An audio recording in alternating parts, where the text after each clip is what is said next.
कुछ प्रमुख तत्व, योग साधना के कुछ प्रमुख तत्व, यही अध्याय चल रहा है। और साधना के आधार क्या है?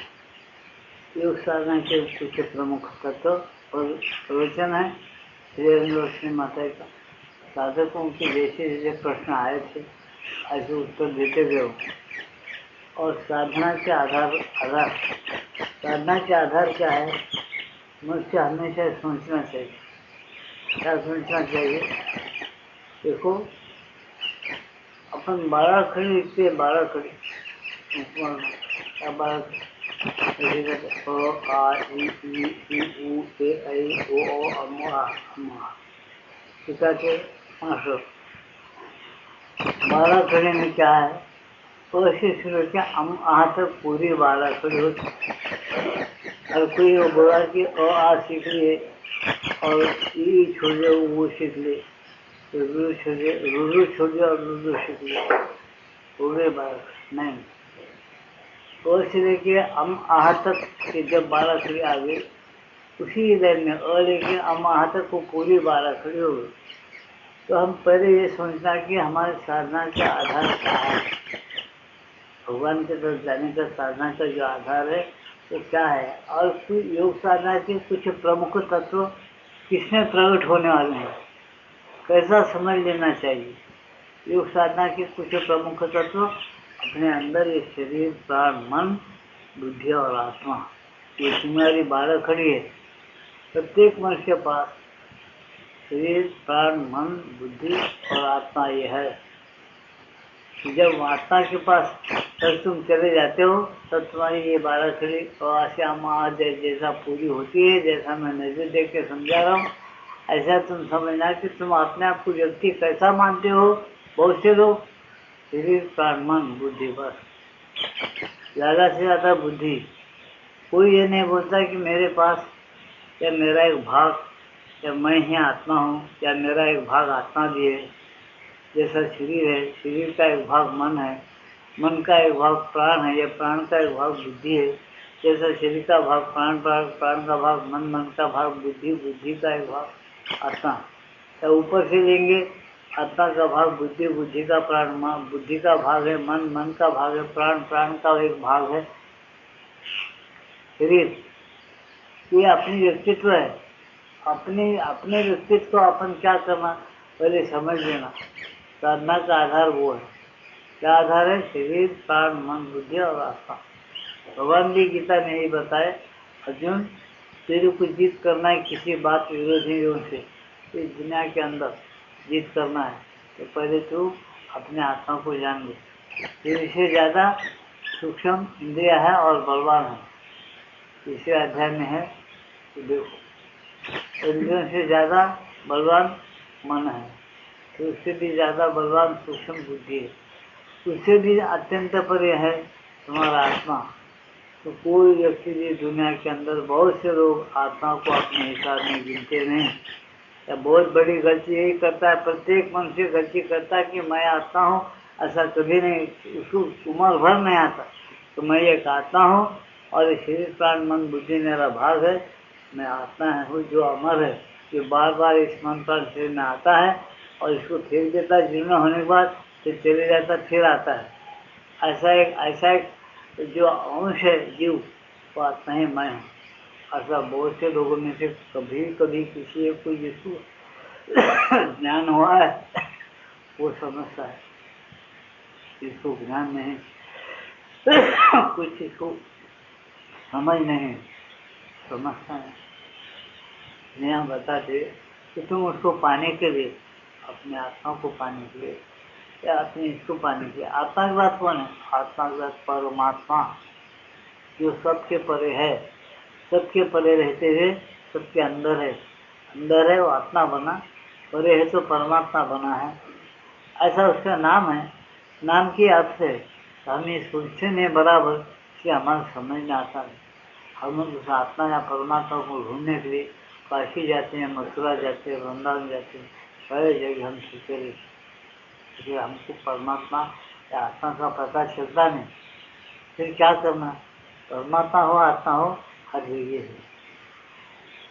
ऐसी जगह नहीं है जो जहाँ आत्मा नहीं। हर सर्वत्र आप होता है। आत्मा का नाम परमात्मा का नाम दूसरा ब्रह्मा है। और नाम अलग अलग क्यों आए? उसके सेक्शन अलग है। कर्म करने के कर्म करने के सेक्शन में आते उसका नाम बदल रहा है। तो समझने के लिए नाम दिया गया। समझे ना? जैसा कि समझो वायु तो वायु है। ध्यान दो मेरे बोलने पर। वायु तो वायु है। जब तुम सांस लेते और छोड़ते हो तो उसको प्राण बोलते हो। जब तुम अपान वायु, जब तुम पाद देते हो तो उसको तुम अपान वायु बोलते हो। क्यों ऐसा नाम है? वही वायु है। हमारे संध्या में बताया समझे। प्राण अपान अनुदान समान कर धर्म ध्यान 10 वायु का नाम बताया हमारे संध्या में ऋषि मुनिया। क्यों बताए? एक ये वायु है, अलग अलग सेक्शन में काम करने की वजह से उसका नाम अलग अलग आया। इसे एक वायु ऐसा एक बार डकार देता एक बार पाद देता, एक बार समान वायु है जो अपने शरीर में फिरते रहता, बीमारियां नहीं आने देता। एक प्राण के कितने सेक्शन के अंदर काम करने के वो नाम अलग है। ऐसे सोचना कि भगवान जो है ना उसके भी सेक्शन अलग अलग है। जब यदि वो वहाँ गया उसका नाम अलग बन गया, काम भी अलग बन गया, रूप अलग बन गया। अपन लोग समझते नहीं, अपने को अज्ञान है। अपन थोड़ा समझ लेते और बड़े बड़े बातें करते, काम का नहीं। अच्छे गंभीर गुरुओं के ग्रंथ पढ़ो, अनुभवी माताओं का सत्संग करो और अभ्यास करो। कुछ बैठकर काम करो। मोह को जरा अपने अंदर से हटा दो जो आत्मा के शत्रु है। गीता में बताए काम क्रोध मोह क्या है? तुम्हारे आत्मा के शत्रु है। ये कैसे पैदा थे? अपने गुणों से पैदा थे। इसको तुम साक्षी बन के देखने की कोशिश करो। वो कुछ भी नहीं करते। हमको मानो कुछ भी लिखा है, कुछ भी किताब में लिखा हुआ है, मैंने ऐसा नहीं, बहुत गलत है। सब तुम्हारे पास है, तुम्हारे नजदीक है। तो हम उसको क्यों नहीं कर सकते? हम समझते नहीं, इसलिए नहीं करते। कुछ लोग करते जो होंगे उनको शांति वगैरह मिलती है, उनके काम धंधे बराबर ठीक होता है। अब देखो यहाँ क्या कहा जा रहा, तो बताया साहब, जैसा आदमी की चेतना है, जैसा ज्ञान है, जैसे समझ है, ऐसा वो आदमी आगे बढ़ता है। जिसका ज्ञान कम है, जिसकी समझ कम है, आगे बढ़ना जरा धीरे बढ़ेगा या मुश्किल से बढ़ेगा। समझे ना? इसे यह है क्या बताया सुनो। उन्होंने उनकी बात बताया क्या? प्रणव का जब ऐसी मान्यता है कि उसकी एक अपनी शक्ति है। उनने उसके महात्मा संतों प्रणव के जब की मान्यता बताए और उसकी अपनी शक्ति भी बताए। और गायत्री जितने आदमी प्रणव लगाए बोल गायत्री जब होता है बोल भस्वा ओम तत्सत ज्योति परिषद कन्न सत्यन जी पे कुछ गायत्री श्रीअंदर बनाए, कुछ विषांतर बनाए। ओम भगवत भगवो देव से धीमे धियो योना प्रचोदयात् क्षंत्र गायत्री ये बताए उन्होंने। लेकिन क्यों, इसके अर्थ क्या है, इसके माने क्या है? उस ध्वनि को सुनते हम एकाग्र और शांत सिर होके उस ध्वनि को सुनते सुनते अपनी चेतना में एक प्रकार का परिवर्तन आता, रूपांतर आता है। वो आए तक अपन एकाग्र रहते क्या? नहीं रहते। उस ध्वनि को अपने मन में काम नहीं करने देते, भागते रहते। ये भागना क्या है? उसका आनंद और उसकी शक्ति को अपनी चेतना में काम नहीं करने देना है। समझे? ऐसा एक ऐसा दोनों की बात कह रहा हूँ मैं। जैसा कि संगीतकार है, वो संगीत गा रहा है और तुम बाद में बैठे उधर अपने घर की बातें तो पूछते संकट की बातें गप्पे मारते बैठे और संगीत कौन सी राग नहीं गाता, उसके आलाप कैसे चल रहे हैं, कैसे कुशलता से अपने समझाते आ रहा है। ये सब बातें आपको समझ में आएंगे क्या? या उस गाने का जो स्वर है मीठे स्वर, उसका आनंद आप लोग ले सकते क्या? कभी नहीं, कभी नहीं। ये बात याद रखना मेरी हमेशा। अगर तुमको उठाना मंत्रों को शक्ति का आनंद उठाना है या संगीत का उठाना है, पहले चुप हमें बैठ जाओ, अपने मन को शांत और स्थिर करो। फिर जिस बात से गए भाई वही सुन लो, शांत और सुनते रहो। एकदम तुम्हारे अंदर एक प्रकार के लहर चलते रहेंगे आनंद। जब तबला हारमोनियम पिटी बजते तक गाना छूट जाता है, शांत बैठो, बात मत करो, उसका आनंद आएगा आपकी। और आप जब भक्ति विभोर हो जाएंगे आनंद के साथ। इसी तरह से ये भी है, जब प्रणव का जप करो तुम्हारी चेतना पर है, तो मन स्थिर और शांत करते रहना, तो ध्वनि पर और उस अक्षर पर और बोलते रहना, फिर वो अपनी शक्ति तुम्हारे अंदर उंडेलते रहता है। वो नाम और वो जप तुम जप करेंगे और मन एक तरफ, तुम्हारा जप एक तरफ, और तुम जिस जिस में बातें भी करेंगे, ये सब करेंगे, वो शक्ति फजूल चल जाएगी, कुछ तुम्हारे पल्ले पड़ने वाला नहीं। एक ही ये समझा रहे, देखो माता जी क्या समझा रहे। प्रणव का जब ऐसी मान्यता है कि उसकी एक अपनी शक्ति है, यद्यपि अर्थ पर ध्यान लगाए बिना वह शक्ति पूर्णतः कार्य कर नहीं सकती, परंतु मेरा अनुभव यह है कि इन सब चीज़ों का कोई एक अकाट्य नियम नहीं है, और यह निर्भर करता है साधक की चेतना या प्रत्युत्तर देने की उसकी शक्ति के ऊपर। कुछ लोगों ने तो इसका कोई परिणाम नहीं होता, कुछ लोगों ने बिना ध्यान किए भी बहुत शीघ्र और प्रबल परिणाम उत्पन्न होता है। दूसरों के लिए किसी परिणाम के उत्पन्न होने के लिए ध्यान करना आवश्यक होता है। अतः बताए अपने अपने साधकों की अपनी अपनी धारणा है, अपना अपना अभ्यास है। कोई अच्छा आदमी है, पूरी देर उनका अभ्यास है, उसको ज़्यादा देर नहीं लगता, तो दो चार थोड़े नींद के साथ उसको ध्यान लग जाता। कोई बगल नाम ले दी, शांत तो स्थिर बढ़ गया, तो ना तो ध्यान लगना शुरू हो जाता, भगवान की मूर्ति पर उठ हो जाती है अंदर। कोई नाम लेते हुए ध्वनि पर एकाग्र होकर हुए चलता है। इसको कोई बहुत अकाट्य नियम नहीं, यानी ये ऐसा ही है, ऐसे करो। कुछ नियम बताए करते रहना, लेकिन मतई का कहना क्या नहीं, सिर्फ बोलते तुम्हारी चेतना स्थिर और शांत है, फिर उनका हमेशा ये कहना मतई का। उनके पूरे लाखों किताबें पढ़ा हूँगा मैं, आप लोग भी पढ़ के देखो, इतने है उनका मत कहने का मतलब। तुम्हारा मन जब तक के शांत और स्थिर नहीं होता, तब तक कि हर जगह भरा हुआ और तुम्हारे अंदर भी भरा हुआ जो भगवान है, वो कभी तुमको मुंह नहीं बताएगा, यानी उसका टच आपको नहीं होता। टच होने का नाम ही है योग, उसका और अपना मिलन होना योग है। वो योग कब होता है? जब तुम स्थिर और शांत हो जाओ। क्यों? स्थिर और शांति तुम्हारे अंदर बहुत देर तक आ गए ना, फिर टच हो जाएगा। वो तुम्हारे अंदर ही है, उसको टच सहज ही हो जाता, जो हर जगह है, हर जगह फैला हुआ है, तुम्हारे अंदर है, बाहर है, तुम्हारे रूम में है, और हर जगह उसको कहाँ ढूंढने जाएंगे?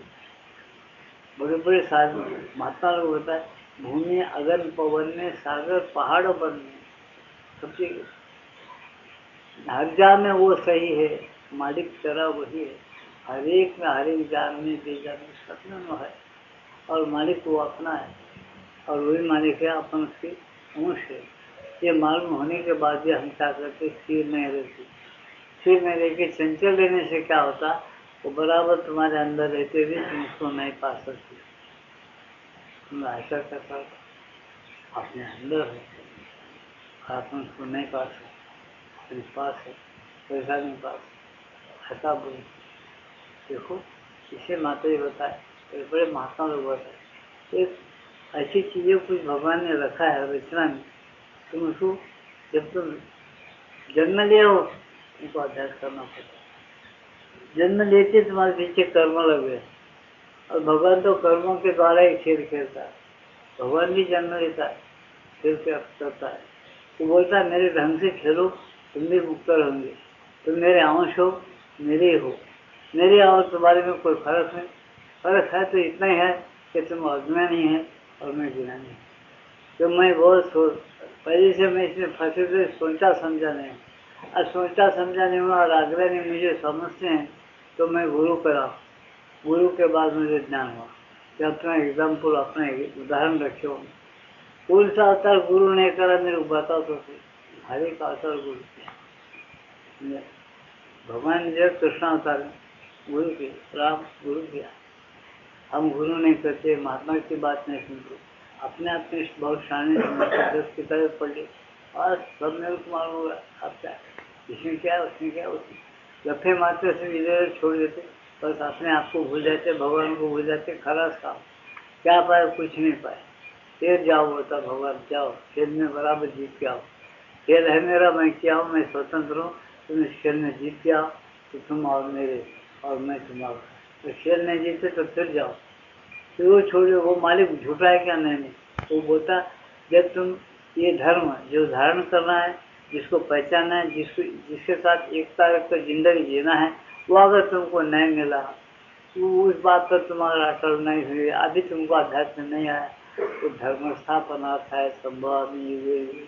धर्म की स्थापना करने के लिए मैं खुद बार बार आता हूँ।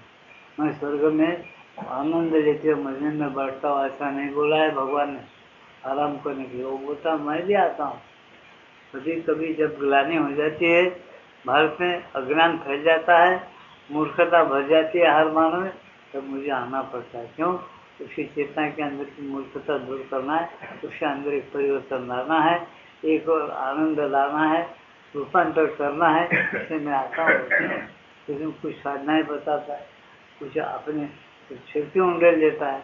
जो आदमी ग्रहणशील है, जिसको भगवान पर प्रेम है, वो बराबर उनके ग्रहणशीलता को पहचान अपनी ग्रहणशीलता के द्वारा उसको लेता है और आगे बढ़ता है और भगवान का भक्त और प्यारा बन जाता है।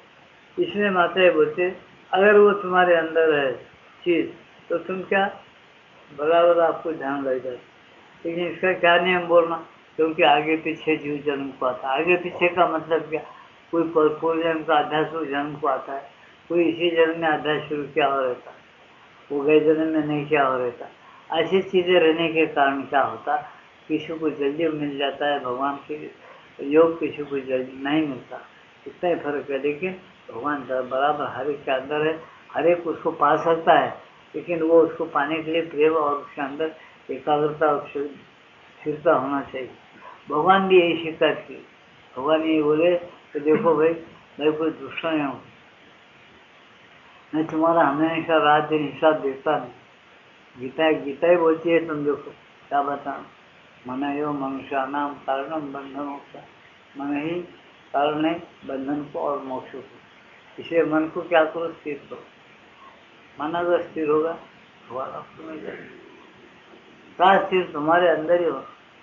तुम्हारा डॉक्टरों को पूछो या तुम कुछ पढ़े, तुम्हारा मन का ठिकाना क्या है? डॉक्टर हृदय में है, मन इधर रहता वो तरह, वही मन को लगाओ। वैसे माता जी वही उनका रत्पुरुष है, सबका रत्पुरुष चैतपुरुष का है, हृदय में है, वही लगाओ बच्चा। शांत और स्थिर रहो, कान इधर लगाओ और ध्वनि तुमको जो मंत्र, जो भगवान का जो मंत्र, जिसको प्रभु का नाम है, एक दो हजारों नामों में से एक हाथ नाम लो। तो समर्थ रामदास का रिकार्ड बाकी में अपन लगा रहे तेलुगु में, उसमें क्या बता रहे आज ध्यान से सुन। हमेशा नाम लो, पैसा लो, दुख में लो, सुख में लो, श्रीमान रहे जब लो, दरिंदर बने जब लो, हर टाइम में उसका हमेशा नाम लो और कान इधर रखो। वो हाँ बोलने की आशा रखो, उसको पा लो, वो तुमसे बात करना चाहता है। 100 साल की तुमको उम्र दिया है उसको मिलने के लिए, 100 साल देने के बाद 100 साल में तुम 100 मिनट भी उसके लिए कभी उम्र भर स्थिर नहीं रही। ये गलती इंसान की है, भगवान की। कभी प्रैक्टिस नहीं करते शांत और स्थिर रहने, ये भगवान बोले भाई नहीं गलती। अर्जुन को बताया कि मनो एवं मनुष्यानम कारणम बंधन मोक्षा, बंधन नहीं है आदमी, किसको है? मन कारण है। मैं तो दयालु हूँ, वही तो अर्जुन ऐसा हूँ। और श्लोक में बता रहे ना दत्ते कस्यचित पापम न चैवं सुकृतम। अरे कौन कितना पापी है, किसका भाग्य बहुत बड़ा है, कौन पुण्यवान है, ये भी मैं नहीं देखता। वो तो मेरा है, जीवात्मा है, एक शरीर में मैं भेजा हूँ, गया है, वो कुछ कर वो अपने अपने लेकर जाता है, वो किया हुआ वहाँ भूखते बैठता। लेकिन वो मूर्ख ऐसा रहता, कभी मुझे कुछ चाहता नहीं, कभी ज्ञान पैदा नहीं कर देता, महात्मा के पास जाके सत्संग नहीं करता, बड़े बड़े गुरु के पास जाके उपदेश नहीं लेता, या अपने पास भक्ति के ग्रंथ पढ़ के भक्ति से बोल के उसको पुकारता नहीं, ये कुछ नहीं करता। बड़ा नाम 4 दिन करके छोड़ देता, उसको नहीं का जवाब मिल जाता, अंदर से उसको मालूम है कुछ नहीं है, छोड़ जाता। इसकी मूर्खता है इंसान की, इसलिए यहाँ बताते नहीं। नादत्य कशिचित पापम न चाहे सुकृतम विभु, किसी का पाप और पुण्य देखने नहीं आता। मैं क्या करता हूँ? अज्ञान है ना आवरतन ज्ञान, अज्ञान की वजह से वो जानता नहीं कि मैं कैसा हूँ अंदर। अज्ञान है, अभ्यास नहीं करता, जानने के लिए आशा नहीं रखता, ध्यान बराबर नहीं करता, छोड़ देता है वो। अज्ञान ना आवरतन ज्ञान तेन मुह्यंति जनता, इसलिए वो जानता नहीं मेरे को अज्ञान के द्वारा, इसलिए और कुछ नहीं। भाई घर को उसका मेरे क्या पास सामर्थ्य नहीं का पाप और पुण्य निकाल देने का, मिनटों में निकाल देता हूँ, लेकिन वो मेरे को चाहता ही नहीं। सच्चे दिल से मेरे को है अंदर मैं हूँ ऐसा उसको विश्वास ही नहीं है। जब उसको विश्वास पैदा होता सत्संग के द्वारा या गुरु करने के बाद या अध्यास के द्वारा जब विश्वास पक्का हो जाता ना वो अंदर ही है, फिर वो आदमी उसको छोड़ता नहीं, उसको पाकर ही रहता, उसका जीवन ही कुछ अलग रहता। इसे भगवान बताया देखो भाई नहीं पाए तो कितने ऋषियों को गीता के निकाल ये बताओ। गीता जैसा ग्रंथ है बहुत बड़ा ग्रंथ, 5वां वेद है, 4 वेद है, ऐसा सब उसमें जो नंबर 1 कोई उपनिषद गीता है, उनके भगवान की वाणी से निकली हुई है, समझे ना। ये जो है श्वास से पैदा हुआ है और ये वाणी से निकली है। अब देखो सुनिए चर्चा माता ही बता रहे, तो ये क्या है कुछ प्रमुख होता तो बता रहे हूँ इस योग के, उसको ध्यान देना है अपने। क्रोध से किस प्रकार पूर्ण मुक्ति मिल सकती है और बताए, क्रोध आदमी में है तो किस प्रकार क्रोध से पूर्ण मुक्ति मिल सकती है, ऐसा पूछता है। जब सत्ता की सभी गतिविधियों पर केवल चैत्य पुरुष का ही शासन स्थापित हो जाता है तब यह पूर्ण रूप से विलीन हो जाता है। क्या बता उसका उत्तर लो। माता ये बोलते क्रोध से, एक साधक पूछता क्रोध से किस प्रकार मुक्ति मिलती है, पूर्ण मुक्ति मिलती है। क्रोध हम किस प्रकार क्रोध से पूर्ण मुक्ति मिलती है। क्रोध तो बोलते तुम्हारे अंदर जो चैतन्य पुरुष है हृदय के अंदर, जब उसका शासन तुम्हारा पर शासन शुरू होता तुम उसको पालो, वो है उसके लिए तुम पुकार करो। तो क्या बताया उन्होंने, क्रोध से अगर मुक्ति मिलती है तो पूर्ण वो प्रकट होने के बाद चैत्य पुरुष है वो, उसका नाम चैत्य पुरुष बताया, क्योंकि वो चैतन्य पुरुष है, वो कभी मरने वाला नहीं, हमेशा अमर रहता। तो पैदा होता क्या, हाँ पैदा होना ये है, तुम अपना मकान बदलते तुम क्या दादी तुम पहले मकान में नहीं आए, आप बड़े नए मकान में गए हो, तो घर वाला पहले का आदमी आया, वो आदमी तो नया नहीं है। ऐसा ये समझो कि चैतन्य पुरुष जो है तो नया नहीं है, वो बिल्कुल चैतन्य पुरुष है जो मकान बदलते रहता, मकान से उसका नाम जन्म है। लेकिन वो जन्म रहता है तो मरता नहीं, खाली मकान बदलता, उसका नाम जन्म बताया। पर उसको अपन सोच समझ के समझ लेना और देखना, विचार करना उसको। तो ये बताया कि देखो क्रोध से किस प्रकार पूर्ण मुक्ति मिल सकती है। जब सत्ता की सभी गतिविधियों पर केवल चैत्य पुरुष का ही शासन स्थापित हो जाता है तब यह पूर्ण रूप से विलीन हो जाता है। और जब उच्चतर चेतना का समभाव निम्न प्राण पर पूरा अधिकार जमा लेता है तब भी यह दूर हो जाता है। साथ ही उच्चतर चेतना का समभाव जो है निम्न प्राणों पर पूरा अधिकार जमा लेता है तब भी यह दूर हो जाता है। जब तक ऐसा नहीं होता तब तक मनुष्य इस पर संयम स्थापित कर सकता है, इसे काम कर सकता है, इसे कम कर सकता है और इसे एक ऐसे स्पर्श के रूप में बदल सकता है जिसका बाहर में कोई प्रभाव नहीं पड़ता, अथवा एक ऐसी लहर में परिणत कर सकता है जो बिना किसी जीवंत अभिव्यक्ति के निकल जाती है। क्या बताया उन्होंने कि तुम्हारे अंदर क्रोध खलास होना, क्षमता का भाव कब आता है, जबकि तुम अपने चैतन्य पुरुष को प्राप्त कर लेते हो। अपने चैतन्य पुरुष को प्राप्त करने के बाद ही तुम्हारा क्रोध बिल्कुल खलास हो जाता है, परिवर्तन हो जाता है और अपने अंदर क्षमता का भाव हो जाता है बिल्कुल। तो जब तक तुम क्या करना, जब तक नहीं मिला तब तक अभ्यास करो उसके लिए और उसको शांति के साथ दूर करते रहो। समझ जाती, किसी आदमी का गुस्सा आ गया तो उसको समझ जाता है कि नहीं मुझे गुस्सा आ गया, समझ जाता है, लेकिन वो था देखो अपने बातचीत का अपन समझ सकते हैं। जो मनुष्य बोलता क्या करना है जी, वो आदमी मेरे खिलाफ बात करा, गालियाँ दे, मेरे को बहुत गुस्सा आ गया, गुस्सा था नहीं, उसके अंदर आ गया, गुस्सा आ गया, क्या करना है मेरे को बहुत गुस्सा आ गया, मेरे को बहुत चिड़ा गया, मेरे को दुख हुआ और दुख आ गया। सारी बातें जो है अपने पास नहीं है, अपन नहीं लेते, लेकिन वो चैतन्य पुरुष अंदर छुपा अंदर है बिल्कुल, उसको अपन ढूंढते नहीं। तो ढूंढो, वहाँ से शुरू करो। जैसा कि मैं पहले बोला, हम अपने भावों को भूल गए, फिर अपन काम कैसा लेंगे। माता जी ये कहती है जन्म भी एक रहते साधकों से। भाई तुमको दो हाथ है, अगर एक ख्याल है, तुम देख रहे हो, दो हाथ अगर तुमको महसूस हुआ, तुम दोनों हाथों से काम दे सकते। छोटा बच्चा है, उसको अपना हाथ क्या है मालूम नहीं, उसको हाथ में रहते क्या? जरा समझो मेरे बात। छोटा लड़का एक 6 महीने का, एक 9 महीने, उस लड़के से पूछो या लड़की से पूछो जो बच्चा है, तो उसको दो हाथ रहते रहे, मेरा हाथ क्या है, कभी होती है हाथ से क्या क्या काम होता नहीं बोलते। समझ, फिर बुद्धि विकसित नहीं है, विकसित नहीं। फिर उंगलियां कितने हैं? 5। चाचा का कुछ प्रसाद लेने जाओ, ऐसा पकड़े, ऐसा पकड़ने भी नहीं आता। क्यों होता है? उंगलियां में क्या है, तो यूज करने का जो ज्ञान है वो उसके पास नहीं है, विकसित नहीं होता। कब होता है?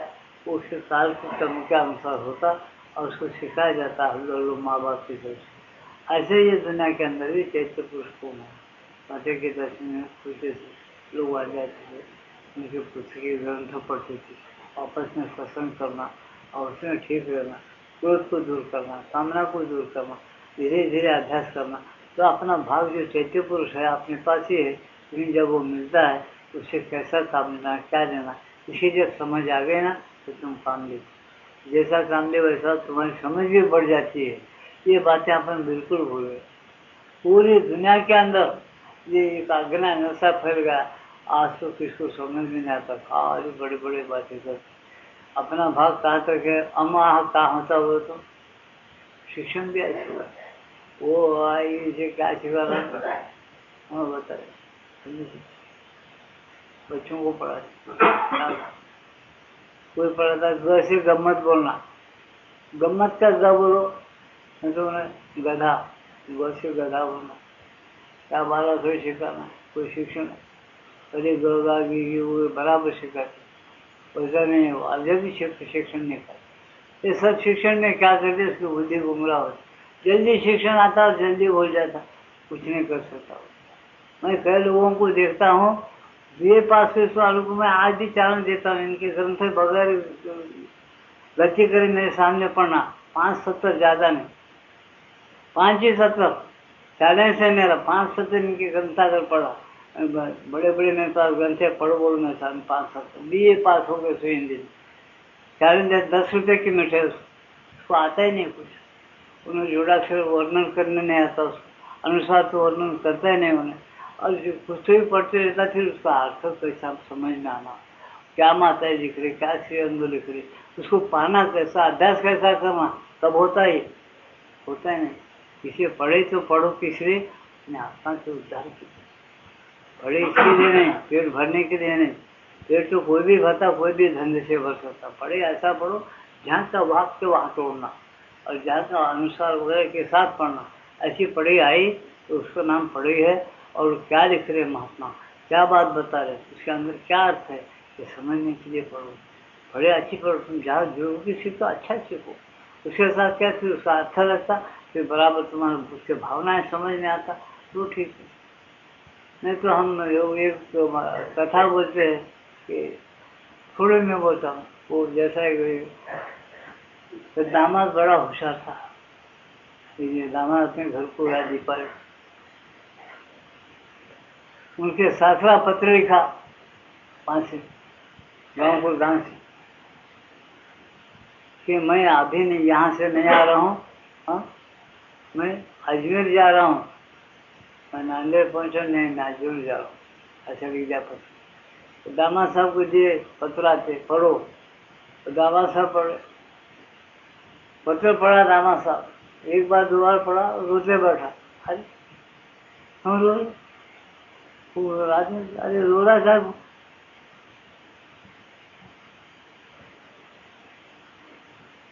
मैं देखिए उसका पत्र क्या, दस्तखत भी नहीं पड़ा बस।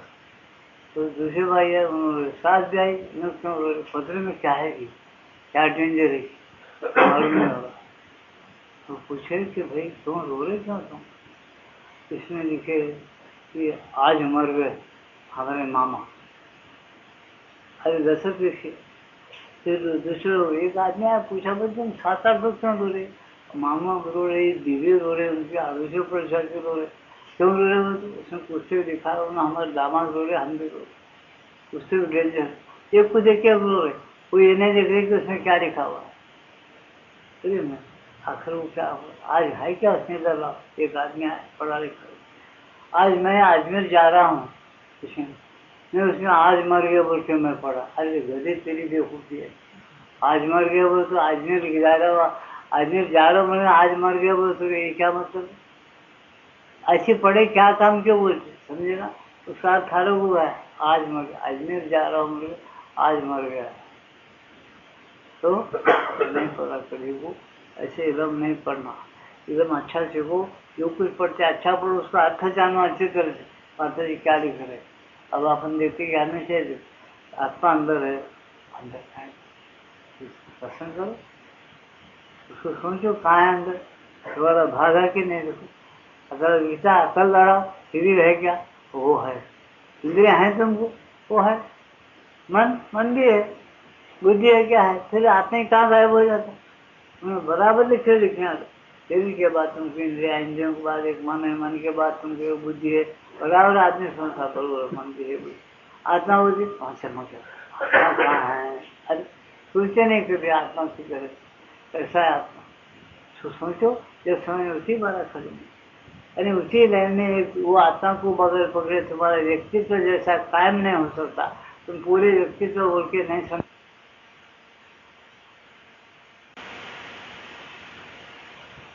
ये पूरे के पूरे पढ़ने के लिए, सीखने के लिए हमको रोज ध्यान करना पड़ता है, शांत क्यों रहेगी, अच्छे अच्छे माताओं के अनुभवी किताबें पढ़ो, भक्ति प्रेम की किताबें पढ़ो, तो डिस्कस करो आपस में, नहीं कुछ नहीं करता, बस मंदिर जाता, तीर्थ देता, प्रसाद देता, ज़्यादा से ज़्यादा पैसा वाले मिठाई बांटता, उद्बत्तियाँ लड़ा देता, और कोई गरीब है तो भगवान को दंडक करता, दो तालियां ठोकता, घंटा जोर से बजाता, चल देता बस।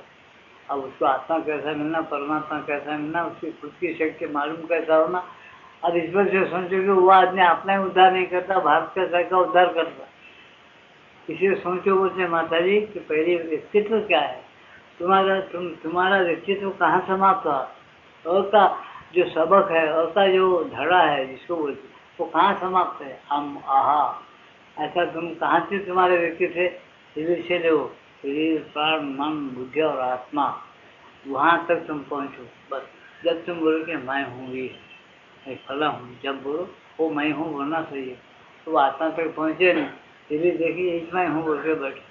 ऐसा बच्चों को बताया कि तुम्हारा दाया हाथ क्या, नहीं बता सकते, हाथ नहीं क्या है, बुद्धि विकसित नहीं है, उसको टाइम होना और माँ सीखना पड़ेगी, ये दावा हाथ है, ये उल्टा है, अल्लू आलू सिखाना भी पड़ता है। तो बच्चे जब सीख लेते हैं तो तब मेरे को उंगलियाँ 5 है, और रहने के बाद ही 5 उंगलियाँ ये बुद्धि में उतरना पड़ता है। ऐसा तुमको जीवात्मा रहने के बाद ही मेरा कोई जीवात्मा है, तो जीवात्मा कैसा उसका अनुभव करना, उसको अपने मन प्राण शरीर के अंदर उतारना, कैसा उसका महिमा देखना, ये सारी बातें अपने को करना है। और ये नहीं करते तो भगवान कृष्ण बोलते मेरी बातें क्या समझ जाएंगे, गीता तो तुम्हारे लिए किया और मैं तो तुम्हारे लिए जन्म ले रहा हूँ, मुझे जन्म और कर्म नहीं है, और मेरे को जन्म कर्म है बोलते तो अर्जुन को बचाता दियो, जन्म करने से मैं दिव, मेरे जन्म और कर्म दिव्य है, मैं आ रहा हूँ तुम्हारे लिए जन्म ले रहा हूँ और कर्म कर रहा हूँ, लेकिन तुम उस बात को जानते नहीं और उस बात को सोचते नहीं, करते नहीं, तो तुम्हारी गलती, मेरी क्या गलती, बताते भगवान। इसे हम सोच समझ के चलने से वो कोई नई बात नहीं, पुरानी है, तुम्हारे घर की बात है, वेदों की, तुम्हारे हिंदुस्तान के घर की बात है। इसलिए बताते कि देखो अगर तुमको काम को जीतना है तो गीता में भी होता है कि पहले अपने आत्मा को जानो, बुद्धि पर परे जो हमेशा उसके साथ एक रहो, उसके साथ एक रहते हो तुम काम करो, तुम्हारे सब काम बराबर ठीक होता है, ठीक तरह से। तुमको संकट नहीं आएगा, जरूर संकट आएंगे, क्या करेंगे वो संकट, तुमको और ऊंचा एक सीढ़ी चढ़ाएंगे। किसको संकट नहीं बता तो सही, तुम सब पूरे भक्तों में, पूरे योगियों में ऐसा मेरे को एक भी योगी बताओ जिसको कुछ भी संकट नहीं आया, जो कर्म में रहता उसको बताओ, जो कर्म छोड़ दिया, जो जाके हिमालय में बैठ के ध्यान कर रहा हमेशा रात में, उसके बाद और है वो भी उसको भी आता है, लेकिन उसकी बात मत करो। जो करने में आज तक जो भी जितने ऋषि मुनि आए और जितने भक्त आए उनको संकट नहीं आया, क्या है वो संकट आने के बाद उन्होंने संकट को पार करने की अपने अंदर की आत्मा शक्ति यूज करे क्या नहीं, और अपने व्यवहार करे क्या नहीं ये बताओ हमको, बराबर करो। अपन को ऐसा करने की कोशिश करना, चलना चाहिए। अपन को छोड़ देने की वजह से क्या हुआ, हम बिल्कुल छोटे इंसान ठहर गए, हमेशा मोहताज रहे, किसी अज्ञान को, हमेशा दूसरे की तरफ देख रहा है। सब कुछ जान सकते हो, इसमें विज्ञाते सर्व में ज्ञातम भवति। ये झूठ बोलते हैं, जब मेरे को जान लेता है भगवान बताते, ऐसे नहीं विज्ञाते, मेरे को जब जान लेते सर्व विज्ञातम भवति, सब कुछ जान सकता है। करना और कराना, ये करना वो और बात है, आगे की बात। जितना अथर्व है उतना ही करेगा, और ज्यादा नहीं करेगा। देखो हनुमान जी बहुत शक्तिशाली, उन्होंने लंका को जग गए थे, लंका पार गया अकेले, सीता का शोध लगा, सीता को अंगूठी दे दिया रामचंद्र जी। सीता मेरे को प्रार्थना की कि देखो मैं ये पूरी लंका जला सकता हूँ, और जलाया भी, तुमको 1 मिनट में ले जाता हूँ, ये कोई राक्षस मेरे कुछ नहीं कर सकता, उनका पांडाल में अकेले भर जाता हूँ, राम को भी तकलीफ कर। ऐसे सीता ने से प्रार्थना किया। सुंदर कांड पढ़ो, उसके अंदर वर्णन आया। तो माई बोलती है सीता में, अरे बाबा तू उसका प्यारा भक्त है, महान सेवक है, जो उनका तेरे को आशीर्वाद है, तू ये कर सकता। लेकिन ये याद रख कि लोग यही बोलेंगे, लोगों को उनको बताना है कि अपना काम आप कैसा करना और किस वजह से जाके रहा। तो सीता माई बोलती है राम ही आके मुझे ले जाए, इसमें उनकी शोहरत है। लोग भी बोलते कि ठीक है, बोलता क्या तू ले जाएगा, क्या फायदा, तू लड़के भी ले जाएगा तो फायदा। राम बैठे आराम से उन्होंने लेकर आए, ऐसा बोलते क्यों, राम की नहीं क्या आने आते, तो सीधे कुछ न करो, मैं बड़े आदमी नहीं, मैं कैसा हूँ, अशोक वन में हूँ जहाँ शोक नहीं है, मुझे ऐसा मैं हूँ, मेरी फिक्र मत करो। रामचंद्र को बोल दे मेरी अंगूठी में मेरे को दे दिया, बोलो आनंद में फिक्र मत करो, लेकिन जहाँ तक हो सके जल्दी आके इनका पांडव लगा के ले चलो, क्योंकि दुष्टों का नाश तो राक्षस बहुत कर गया, अन्याय और अधर्म बहुत चल रहा है। ये बातें सुंदर कांड में है, देखो पढ़ के। ऐसा क्यों, तो इसीलिए बात यही बताया कि जब उसकी शक्ति बढ़ गई ना, बस आशीर्वाद देना, माथे का सिर रखना, सोचना कि आज का जमाना कैसा चल रहा है, किधर किधर क्या गड़बड़िया हो रहा है, टू मच लोग मर रहे, अज्ञान में फंसे हुए, रिश्वतखोरी का बोलबाला चल रहा है। ऐसे टाइम में क्या करना, खाली वो ऐसा है, तो सच्चाई का ग्रुप नहीं बनता। कोई घर में कभी भी उन्हें ईमान से प्रार्थना भगवान से नहीं करता, भगवान ये चीज़ ऐसी हो रही, क्या होगा, मनुष्यों का क्या होगा, हिंदुस्तान का क्या होगा। तो यहाँ पर कई बार आया है, यहाँ से कई बार धर्म स्थापना करके गया है।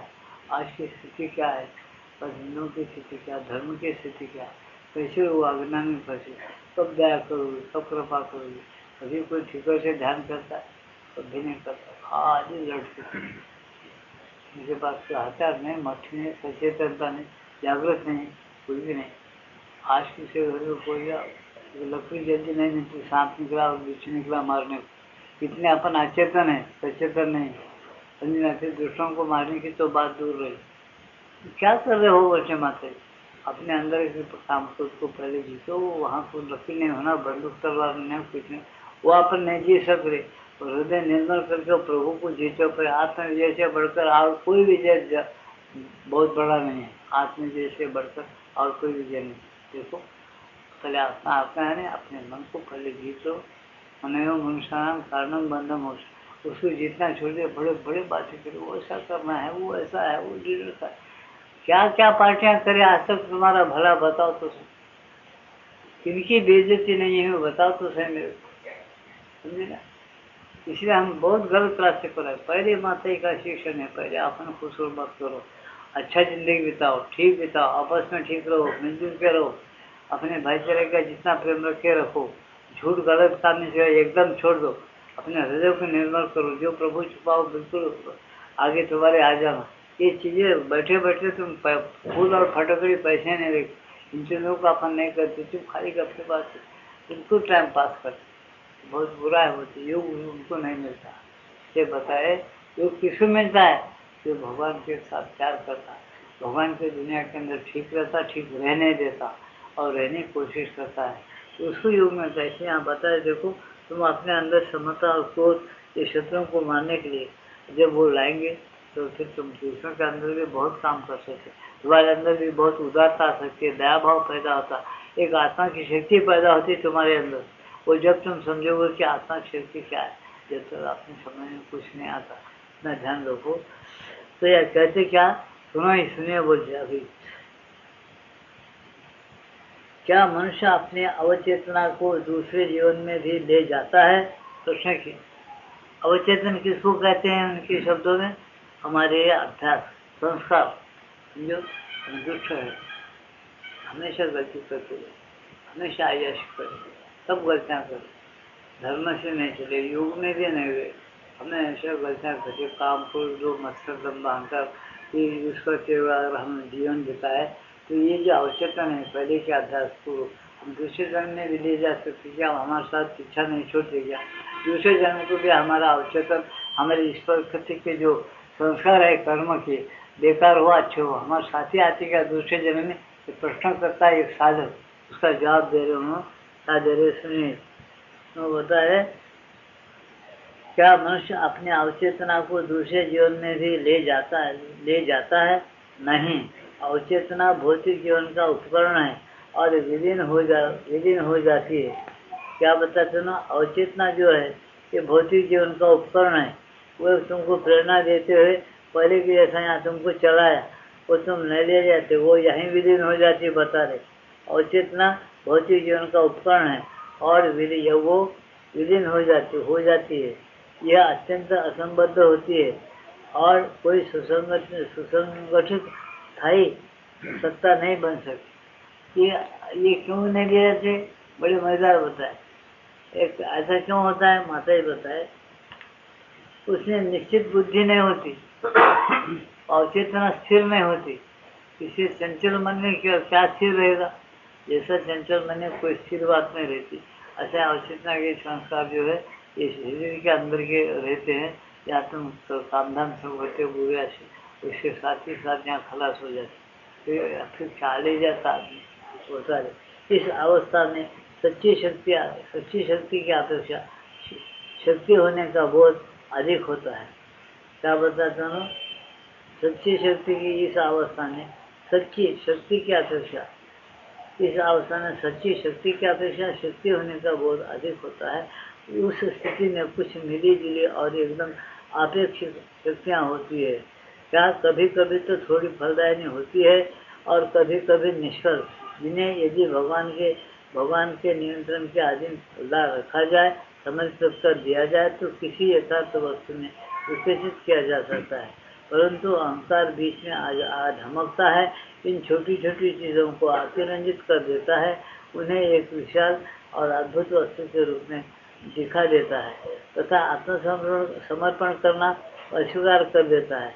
तब साधक कोई उन्नति नहीं करता, वह बिना किसी विवेक शक्ति या गुणागुण बोध के अपनी ही कल्पनाओं के जंगल में भटकता रहता है, अर्थात शक्तियों की एक ऐसी अस्त व्यस्त पीड़ा उत्पन्न करता है जिसे समझने या अपने वश में लाने में असमर्थ होता है। तुम क्या बताते, ये अवचेतन का पूरा भाग तो नहीं आता, लेकिन तुम कुछ परमार्थ की वो जो भाग है समर्पण शरणागति के, और वो भाग इसमें मिला जुला है थोड़ा, तो फिर वो साथ में ले जाता है। पूरा पाप किया तो पूरा पाप जाना से चंचलता है, पूरा पापी को तो ज्ञान ही नहीं रहता बता। और पाप पुण्य मिलकर जब करता है तो थोड़े संस्कार तुम्हारे साथ रहते हैं, पुण्य के और पाप के मिलजुल कर, लेकिन पूरा अवचेतन यानी पूरा जीव जन्म में पूरा खराब आदमी दूसरे जन्म में ऐसे खराब रहता, ये नहीं बनता। वो कुछ अगर अच्छा किया तो कुछ अच्छा और बुरा मिलकर उसके साथ में जाता, और स्वाभाविक बात है उसके अच्छा बुरा करके आदमी चलिए छोड़ता है। जिसका पाप पर पुण्य समान हुआ तो उसको शास्त्र बताता है उसको जन्म में नहीं, समान पाप पुण्य हो तो उसका भोग आगे का खत्म हो जाता, उसको जन्म में आता। इसे पाप तो भी ज्यादा करता, पुण्य तो भी ज्यादा करता, लेकिन कम पुण्य तो ही पाप के साथ में रहता। दोनों एकदम अवचेतन है, पूरे सब अज्ञान की अवस्था नहीं ले जाता, थोड़े ज्ञान थोड़ा अज्ञान ये दोनों ले जाता, लेकिन वो भी बदलने वाले रहते। इसे उसका जीवन दूसरा जन्म में भी जीवन उसका एक व्यक्ति ठोस व्यक्तित्व नहीं रहता, वो आदमी इसलिए अज्ञान में रहता फिर दूसरे जन्म। और तुम्हारे शब्द में बोलना इतना है, साधारण बात इतना है कि वो पूर्व संस्कार लेके जाता है, इतना बोलना ठीक है। ये बहुत डिटेल बताया। अब तुम पूछे कौन से ले जाता, कौन से संस्कार ले जाता, कौन से नहीं लेता, वो बोलना जरा कठिन। इसलिए ये सही है कि तुम्हारे बराबर जो संस्कार है कुछ न कुछ तुम साथ में ले जाओ। इसलिए तुम अच्छा भी करो और बुरा जहाँ तक हो सके मत करो। तुम अच्छी जो आदत है और निश्चित आदत तुम्हारी अच्छी है, ठीक है, परमात्मा की, ध्यान की, जप की, जो भी आदत तुम्हारी अच्छी है रुमाल भटक, वो व्यक्तित्व धारण करके व्यक्ति धारण ठोस रहेगा, वो तुम्हारे साथ आता है। तो मामूली क्या साथ में आएगा क्या? नहीं, ऐसा बताया माता, समझे ना एक बार, ऐसा है। साधक कुछ जवाब दे रहे। इसका कारण यह है कि शक्ति को कार्य में लगा दिया गया, परंतु जैसे जैसे शांति और संपर्क बढ़ता है वैसे वैसे द्विविध चेतना विकसित हो सकती है। क्या बता, देखो शक्ति जो है भगवान की, वो तो कार्य करती है, कार्य में लगा दिया गया उसको। हर एक आदमी के पीछे जन्म और मरण लगा हुआ है, तो हर आदमी जन्म उठाता है तो शरीर छोड़ता है, ऐसा तो लगा हुआ है। तो क्या कहते हैं, जैसे जैसे शांति और संपर्क बढ़ता है वैसे वैसे द्विविध चेतना विकसित हो सकती है। द्विविध है दो प्रकार की चेतना, अच्छी और बुरी। इसलिए हर एक के मन में ये काम अच्छा है, ये करना, नहीं करूँ तो क्या होता है कि ये बुरा है, नहीं करना। निश्चित बुद्धि उसमें मिली हुई नहीं होती। ये दिव्य चेतना पैदा करती है। कौन करती? शांति और संपर्क बढ़ता है तो वैसे वैसे दिव्य चेतना तुम्हारे पास, जैसा बुद्धि और शांति बढ़ती वैसा तुमको एक प्रकार का न्याय अन्याय करने की शक्ति भी बढ़ जाती, तो तुम्हारा दिव्य चेतना पैदा हो जाती। दो प्रकार, बुरा क्या है, अच्छा क्या, समझना शुरू करना। बुरा काम करने के लिए आगे नहीं बढ़ते, और किए तो तुमको पश्चाताप हो जाता है, ये बुरा काम क्या नहीं करना था, बेकार है। तो दूसरी चेतना ये बताती है। पहली चेतना क्या बताई, ये नहीं करना था, वो कर गया, तो दूसरी बोलती वो नहीं करना था, फजूल किया। ऐसी लड़ाई तो अंदर छूट बढ़ जाती है। किससे बढ़ती? तुमने शांति से अभ्यास किए, शांतता रखे, कुछ इलम पड़े, कुछ अच्छे सोबत में रहे, तो हर आदमी को ये बुद्धि, आप तो सब लोगों को ये है, तो बुरा अच्छा समझ कर आदमी अच्छा चल रहा है, लेकिन अच्छा काम कम कर रहा है, बुरा ही ज्यादा कर रहा है आजकल, समझे ना, ऐसा है।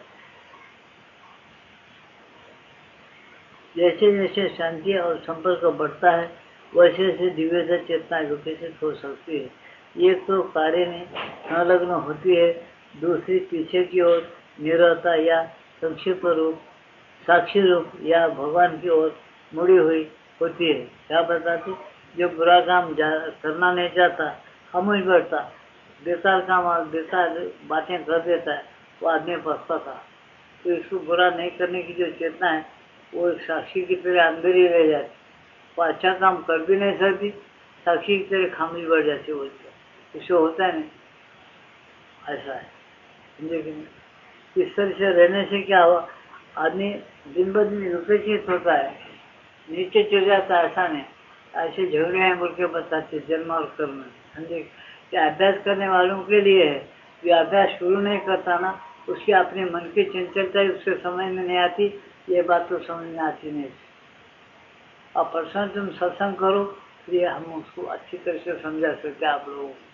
पर्सनल सत्संग जो आदमी चाहता नहीं, करता नहीं, उसको हम एक लफ्ज बोलने के लिए तैयार नहीं, क्योंकि योग विद्या है, ये विद्या खाली फुजूल बड़बड़ करके टाइम वेस्ट करने की विद्या नहीं। जब आदमी सुन लेता ना इसको, उसके अंदर उतरती रहती है वो बात। लेकिन जैसा रूबरू का आदमी एकाग्र चित्त से बोलता है, तो उन्हें अपनी शक्ति देता, अपना टाइम वेस्ट नहीं करता, उसके अंदर अपनी शक्ति डालते रहता। और सुनने वाले भी इधर उधर नहीं देते, खामोश सुना ना, उसके अंदर घर पकड़ लेता। जब उन्हें समझ जाता तो उसका आत्मा उसको मिल जाता, सुनते सुनते ही मिल जाता। तुम गफलत नहीं करना, बैठ के ध्यान करना पड़ेगा, बेकार बात, समझे क्या। कहाँ अर्जुन ध्यान किया था, मैं पूछता हूँ प्रभु से। भगवान बोले एकदम बोले, धीरे ऋषि धीरे चक्षुदान, झट धीरे चक्षु दे दिया, देख लिया रूप, उसका शोक मोह दूर होगा, काम करना शुरू कर दिया। आज भी वैसे महात्मा लोग है, माता जी ऐसे थे हमारे श्रीरंग और माता जी, जिसको शंका कुशंका है उनके सामने गया, झट देखे उसको, उसके अंदर क्या गड़बड़ है, एकदम निकाल देते थे और उसको दृष्टि दे देते थे, खत्म, समझ जाता था, चलेगा, समझे ना। ऐसा कुछ लोग तो घबर के नहीं मांगे माता जी, हमारी बहुत शक्ति देते हैं बोले। माता जी बोले कुछ बोले उनके पुस्तक में, हम इसी बैठे, हम देखते क्या करना पूछें। हम अपने किताब में पढ़े तो माता जी क्या बोले, तुमको भूया विद्या देव क्या सब जानने की और सब पैसा करना चलाना, कि हिंदुस्तान का कारोबार पैसा चला देव क्या विद्या बोले। किसको? ये लड़की खड़ी है यहाँ से, सुरेंद्रनाथ जवाहर, हम उनके पुस्तकों में पढ़े, आप लोग बता सकते।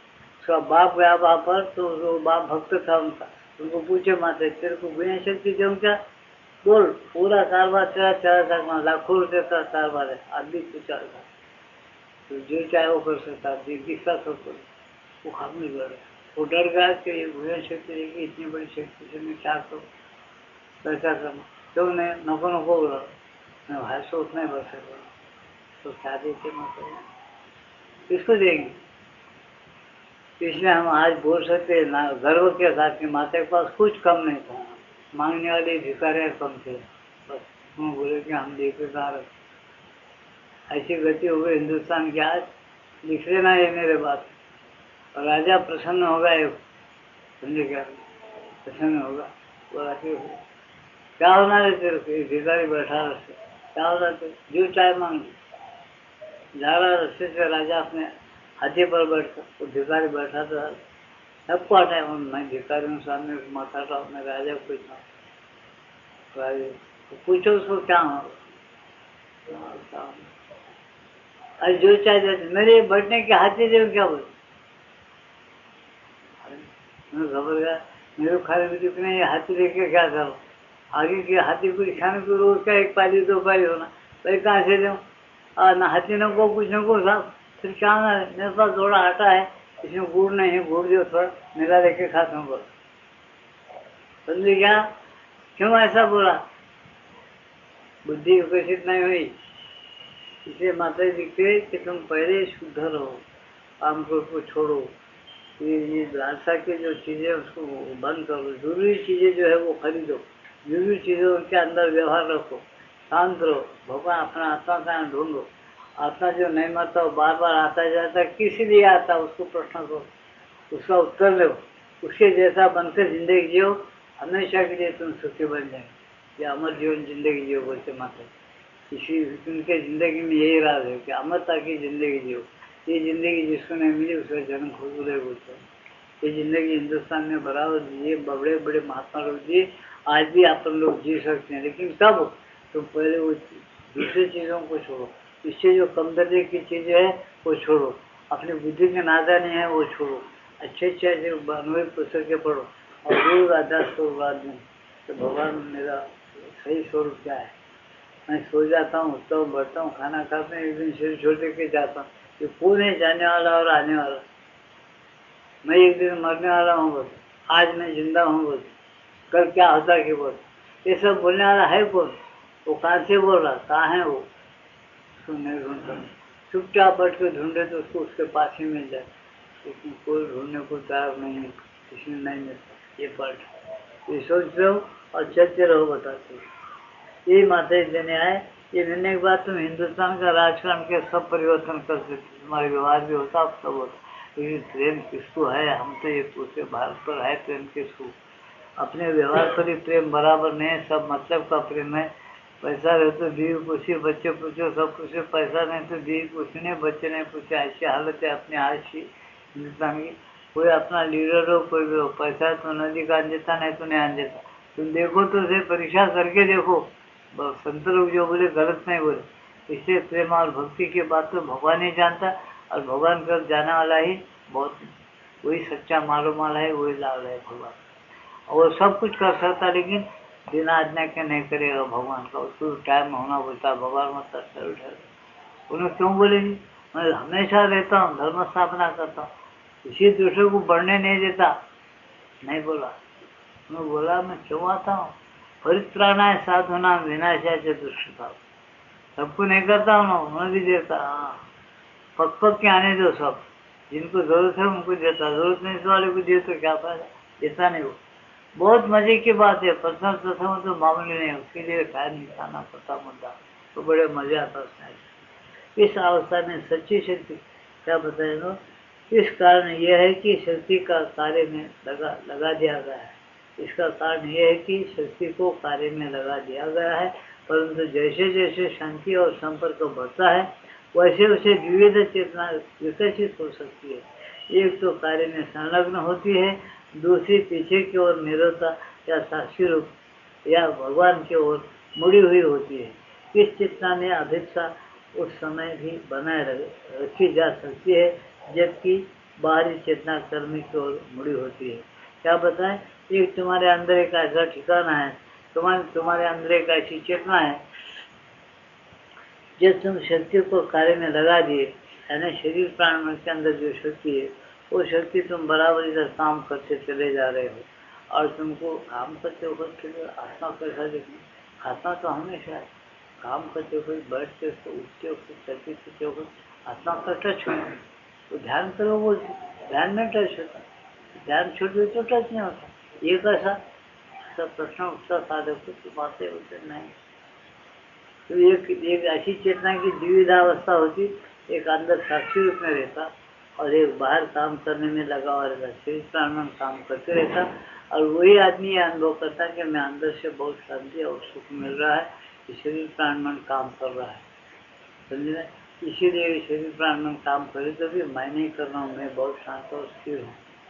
ऐसी एक चेतना है जो साक्षी बनकर काम करने वाले मन प्राण शरीर को देखती है। ये कब मिलती है तुमको? जब तुम शांत और स्थिर रहकर उसको प्राप्त कर लेना। शांत और स्थिरता में मिल सकती हो चेतना, जब तुम उस चेतना को लेकर काम कर सकते, ऐसी बात है। ये इसलिए माते बताते हैं कि साक्षी उससे पहले काम करने के लिए पहले सीखो। अब फिर प्रश्न किया जा रहा है, क्या चैत्य पुरुष में विशालता होती है? चैत्य पुरुष का विशाल है क्या, विशालता है क्या चैत्य पुरुष में? चैत्य पुरुष फैला हुआ है क्या?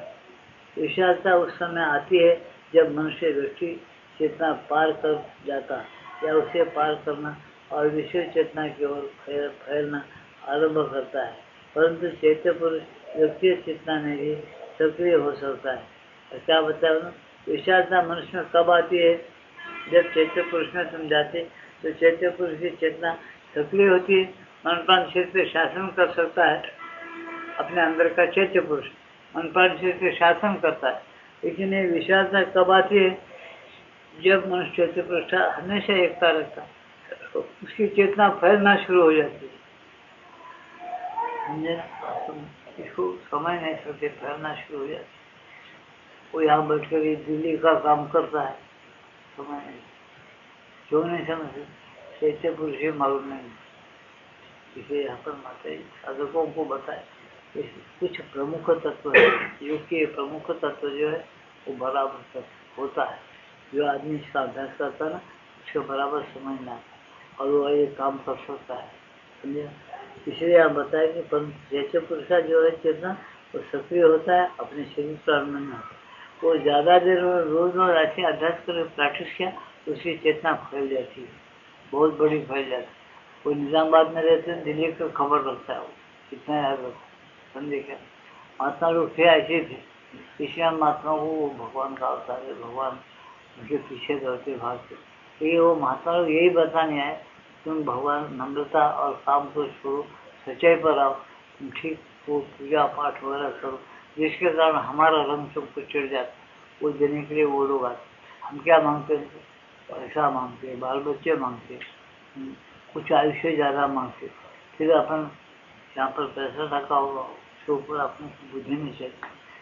फिर ये शरीर छोड़ने के बाद कहाँ जाते उसका विचार नहीं करता। तो माताएं बोलते हैं मेरा काम होगा, तो मामूली चीज़ है, वो लोग दे सकते, जो जैसा उपासना है उनको दे देता हो, बस बाद में उनका काम होगा, चले वो लोग कुछ नहीं बोलते ऐसे। अब आगे क्या बता रहे? जिसे आवरण का फटना या टूटना कहा गया है वो कैसे घटित होता है? एक साधक पुरुष होगा। अब ये एक वाक्य पूरा करके दिए जाएंगे। जिसे आवरण का फटना या टूटना कहा गया है वो कैसे घटित होता है? अब जैसा अज्ञान ना आवर्तम ज्ञानम तेन मुह्यंति जनता, अज्ञान रहने को ऐसे मैं ढका हुआ हूँ, वो मेरे को जानते नहीं, ये न मुह्यंति जनता, वो मुझे जानते नहीं अज्ञान रहने के कारण। अज्ञान चलेगा, स्थिर बुद्धि जिसकी हो गई वो मुझे जानते हैं। ये गीता बताते, भगवान बताते हैं कि मुझे वो लोग जानते हैं, हमेशा रहते। या यहाँ पर उनको ये कहीं फटना और अपना बंधन टूटना और फटना हो तो क्या है, साधक को उसका जवाब दे रहे माता जी। साधना के दबाव से वह अपने आप घटित होता है। जब साधन करता है आदमी, हमेशा भगवान के लिए काम कर रहा हूँ, कोई काम करता है ना, उसको दबाव पड़ता है, जब उन्हें समझ जाता है साधना के दबाव से वह अपने आप घटित होता है। विशेष एकाग्रता और प्रयास के द्वारा भी उसे संपन्न किया जा सकता है। जो आदमी एकाग्रता करता, प्रयास करता है, भगवान का ध्यान करता, भगवान को भगवान साथ एक रहना चाहता, उसको भी प्राप्त हो जाता है। एकाग्रता और प्रयास के द्वारा भी उसे संपन्न किया जा सकता है। जब अंतर सत्ता को उसकी समस्त विशालता के साथ सामने ले आ जाता है, तब व्यक्तिगत और विश्वगत चेतना के बीच का आवरण पर्दा हट जाता है। क्या बताया ना, विशाल अपने अंदर जो अंतर चेतना है, अंतर चेतना की सत्ता और विश्व चेतना के साथ मिलाने की जब उन्हें इच्छा करता है, जब साधना करता है, तब एकदम परे जाके वो एक पर्दा फट जाता है। विश्व के अंदर के अपने अंदर के क्या क्या पर्दा है वो फट जाता है उसका। जब अंतर सत्ता को उसकी समस्त विशालता के साथ सामने ले जाया जाता है, तब व्यक्तिगत और विश्वगत चेतना के बीच का आवरण या पर्दा हट जाता है। और यदि उसके हटने से पहले चैत्य पुरुष सचेतन और सक्रिय हो जाए तो निश्चय ही यह बहुत अच्छा है, क्योंकि शब्द निश्चय ही ये बहुत अच्छा है। ये पर्दा नहीं हटने की अपेक्षा अगर किसी के पास किसी को पर्दा हट के पहले काम शुरू होता है योगी, किसी को चैत्य पुरुष प्रकट होने के बाद शुरू होता है। तो माता जी क्या बताते, ये जब अगर निश्चय होकर जिसको चैत्य पुरुष प्रकट हो गया, वो पर्दा हट जाता है उसके अंदर का। वो क्या होता है फिर, क्योंकि ये इस अवस्था में उस क्षेत्र की कठिनाइयों के आने का खतरा बहुत कम हो जाता है, जिसे मैंने मध्यस्थी क्षेत्र कहा है। कुछ मध्यस्थी क्षेत्र ऐसे हैं वहाँ कुछ संकट रहते हैं, वो संकट हट जाते हैं, हट जाके उन्होंने बराबर पर्दा फट गया ना, फिर वो आदमी समझदार हो जाता है। उसको पर्दा ही नहीं था बीच में, तुम बोले क्या पर्दा क्या, देखो थोड़ी नजर दे जाओ, अब थोड़े बहुत ज़्यादा नहीं होता। अपने को सब कुछ शरीर है, हर एक को मन है। तुमको पूछेंगे तो मन के पंचमहाभूतों के शरीर से अपना शरीर बनाओ, मन भी एक ही तत्व से बना हुआ है। फिर तुम्हारे मेरे अंदर पर्दा है कि तुम्हारे मन में क्या चल रहा है मैं नहीं समझ सकता, देख नहीं सकता, क्यों नहीं देख सकता, एक बीच में पर्दा है। वो पर्दा अगर मेरे अंदर का फट गया तो आपके मन में क्या चल रहा है मैं देख, मेरी चेतना आपके अंदर घुसने के लिए घुसने नहीं पाती। आज का सत्संग समाप्त है। एक भजन होगा, उसमें ध्यान लगाओ, उसके बाद प्रसाद वितरण होगा। शांति के साथ अपने घरों को जाओ।